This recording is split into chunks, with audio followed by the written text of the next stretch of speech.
Hello children, welcome to SR Concepts. I am Ravi Verma and in this video we will discuss about the chapter number 13, that is sound.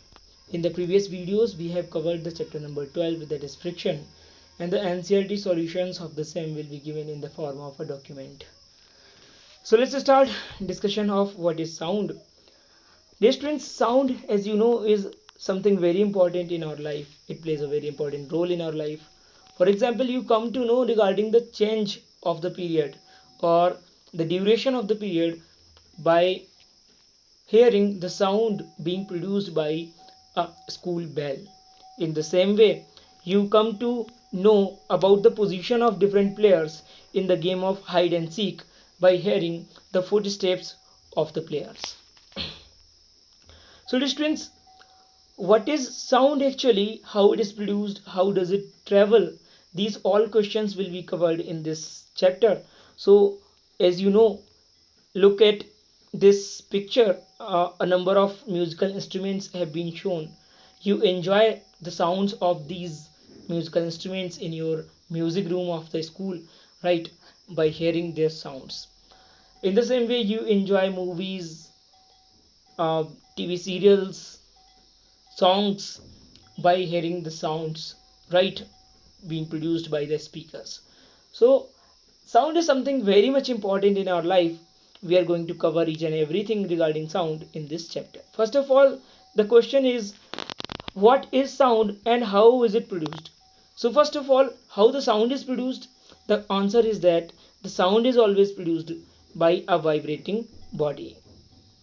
So sound is always produced by a vibrating body. This we will learn by the help of certain activities. For example, in this activity number 13.1, we will hang a pan like this and we will strike the pan with the help of a wooden or a metal stick, and you will see that the pan starts vibrating while it is producing sound.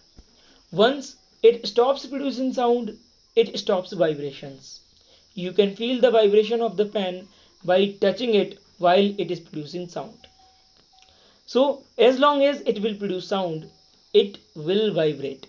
And once the sound is stopped, it will stop vibrating. Now you will see in this activity also, activity number 13.2, in this activity also you will see that we have used two pencils, one pencil box and one rubber band.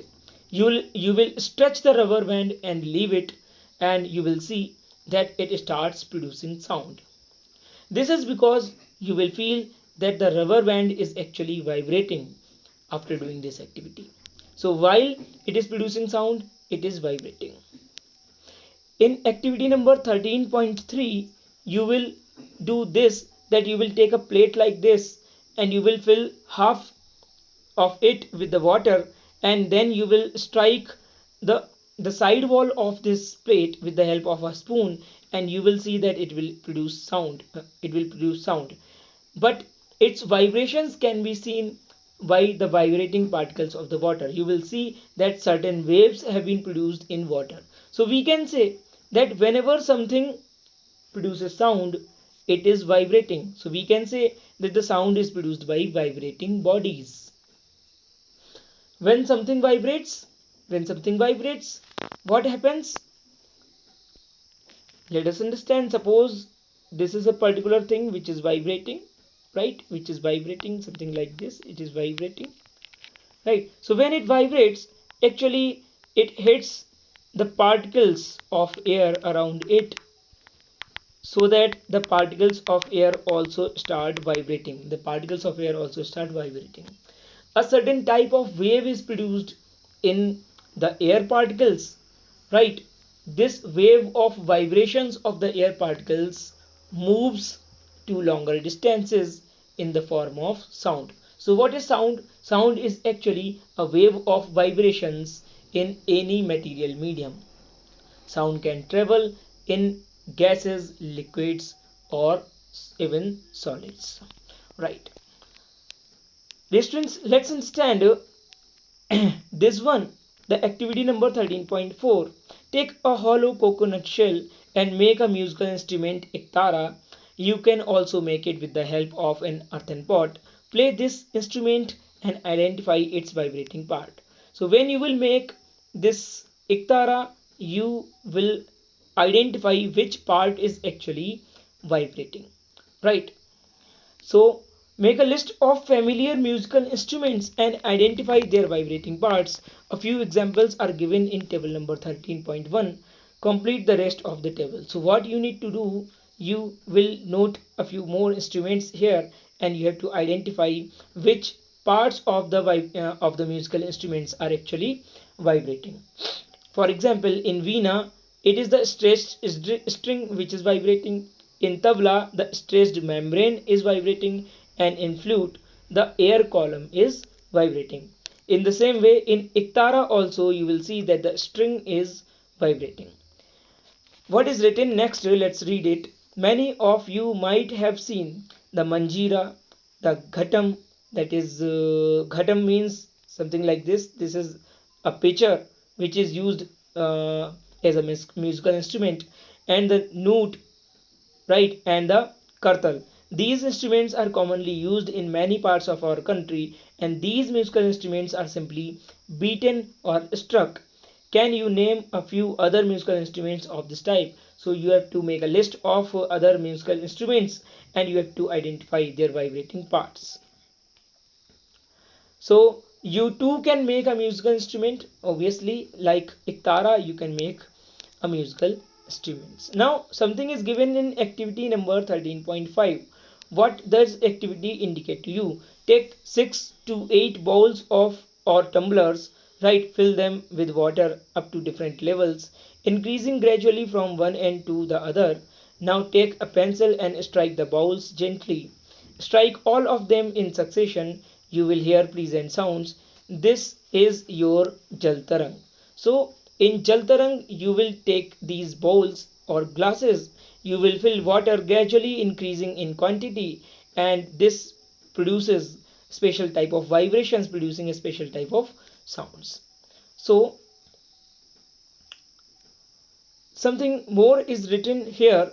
When we pluck the string of an instrument like a sitar, the sound that we hear is not only that of the string, the whole instrument is forced to vibrate, and it is the sound that the vibration of the instrument a sound of the vibration of the instrument that we hear.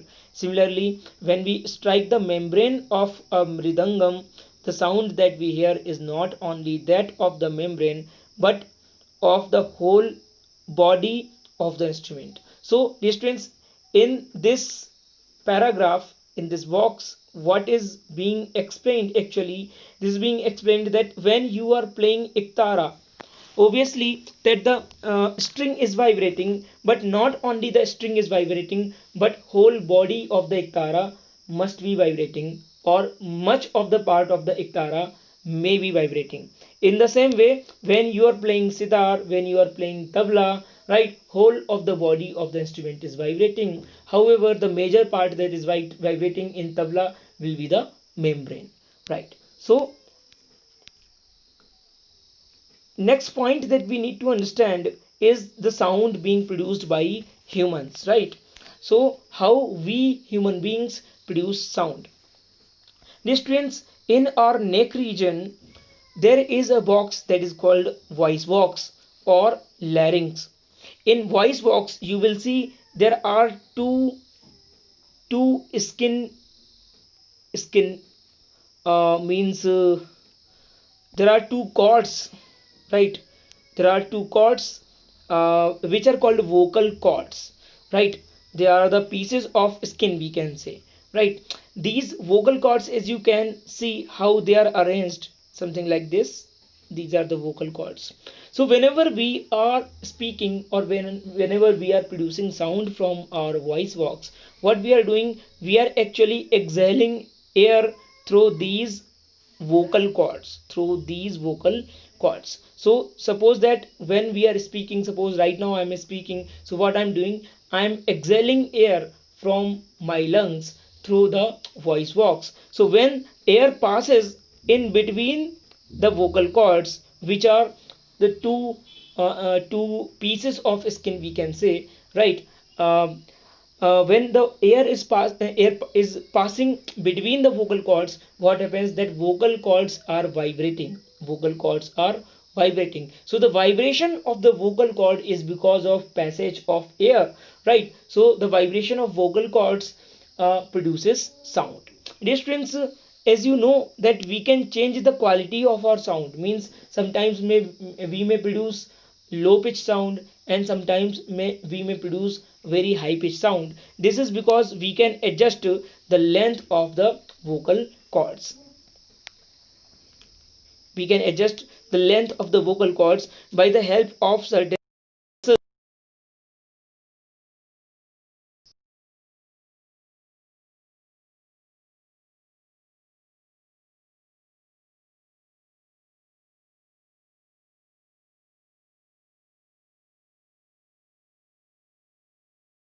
that you see that in men the voice is generally very heavy, or we can say very much low pitched voice, we can say, right? So such a voice is because of longer vocal cords present in the men, while in women the vocal cords are around 15 millimeter, or we can say 5 millimeter shorter than the men's vocal cord. So that's why the woman produced very shrill, or not very shrill but shrill and high pitched voice. So high pitched and low pitched voice depends upon the length of the vocal cord, right? Or tightness and looseness of the vocal cord also.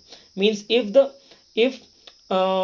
if the vocal cords are very tight, then the sound produced will be of high pitch, but if the vocal cords are loose, then the sound will be of low pitch. Now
the air from the glass will go into your lungs, so there will be very little amount of air left in the glass.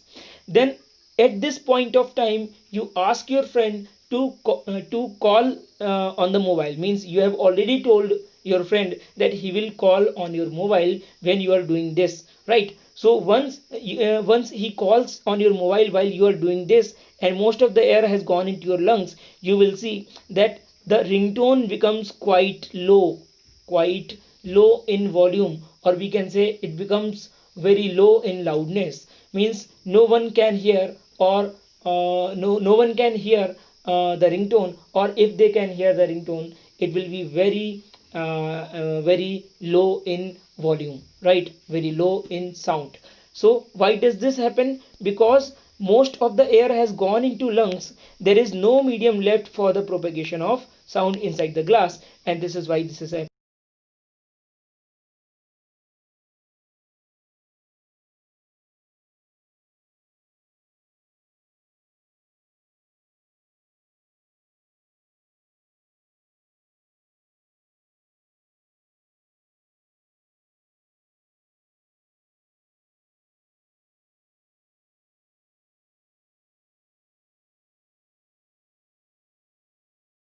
By the help of this activity, you can see that the sound cannot travel in vacuum. Sound cannot travel in vacuum. It needs certain medium for traveling. Okay. Uh,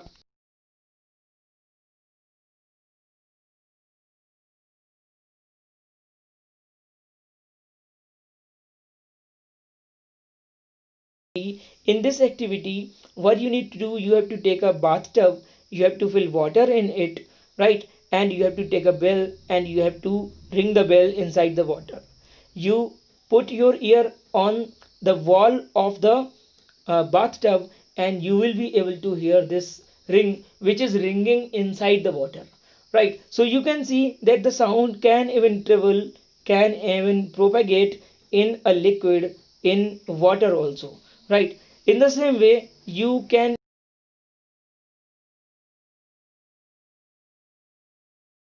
sound travels in solids also. For example, you will take a wooden rod like this, or metal rod, or plastic rod like this, which should be solid, right? Now you ask your friend to scratch on one end of it, and you will put one of its end on your ear.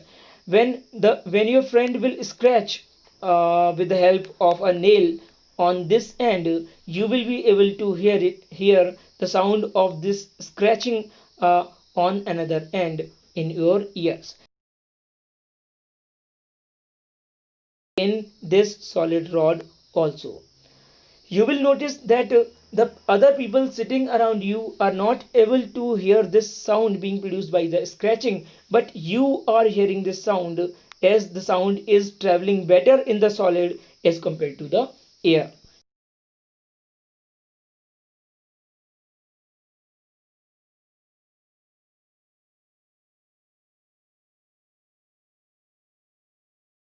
The same activity can be done in this manner also. You can take a wooden table, you can put your ear here, and you can ask your friend to scratch here. The same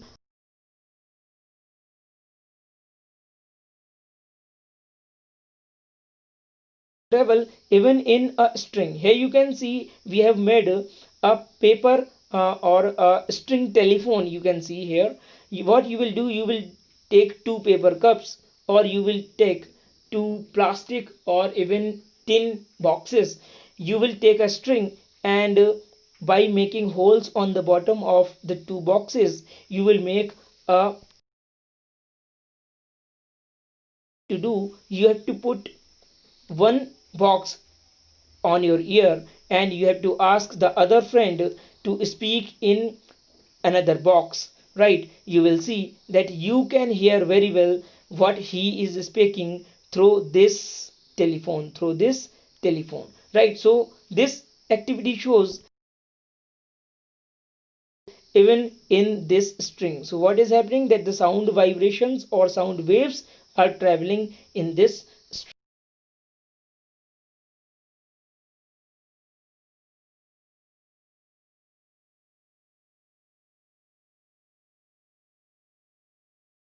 You will take a hollow box like this, you will cut the two ends of the box like this, means the two ends of the box should be open, so that you get a hollow cylinder. Now you will have to tie a piece of balloon on one of the end, something like this. This should be properly stretched and tight. Okay, now what you need to, you will put certain grains over this, like you can put some wheat grains or rice grains over uh, this balloon piece or this rubber sheet, and then you will speak from this direction. What will happen, that the sound being produced in your vocal cord, that means vibrations are being produced in your vocal cords, then these vibrations will travel through the air, and the vibrations will hit this rubber sheet, so that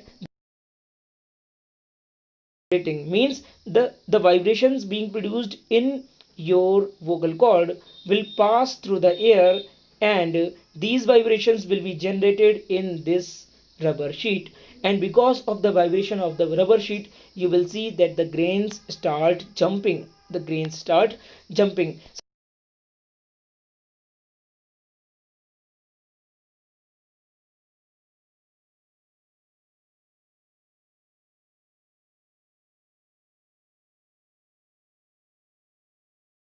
what happens in our ear, this portion is called ear pinna. The function of this portion is to collect the sound vibrations. This ear pinna opens into a canal, this tube like structure, this canal like structure. This is called ear canal. This is called ear canal. So the sound vibrations enter into the ear canal. So once the sound vibrations are entering into the ear canal, they hit a piece of skin that is called eardrum. That is also called kan ka parda in Hindi, right? So that eardrum is properly stretched, and this is just similar to that rubber sheet or that balloon sheet which was tied in the previous activity. So this eardrum, what happens,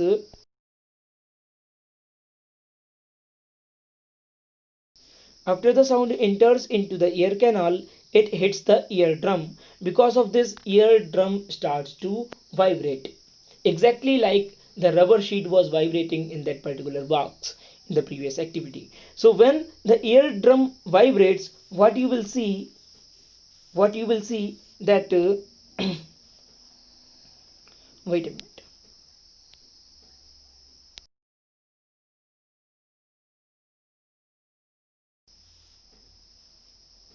The eardrum is in contact with a bone, this one, right? Actually this is a combination of three bones. What will happen when the eardrum will vibrate, the vibrations will pass into the first bone, these vibrations will pass into the second bone, and from the second bone the vibrations will pass into the third bone. Now the third bone is in contact with the inner ear. This is the inner ear, right? Inside the inner ear there is a fluid, right? So the vibrations from the third bone will pass into the fluid which is present inside the inner ear. When the fluid will vibrate, there are specialized cells inside the fluid which is called hair cells, right? When the hair cells will vibrate, the vibrations will be received by the hair cells and then passed to the auditory nerve. The auditory nerve will convert these vibrations into the stimulation of the sound, or we can say into the impulse or information of the sound. This information from the auditory nerve will reach your brain. So this is how the sound is produced. And how do you is the the sound waves hit the eardrum vibrates, then the first bone vibrates, then the second bone vibrates, then the third bone vibrates, then the fluid inside the inner ear vibrates, and then the auditory nerve converts these vibrations into the sensation of sound, which is then interpreted by the brain. So the information of sound reaches to the brain by the help of auditory nerve. So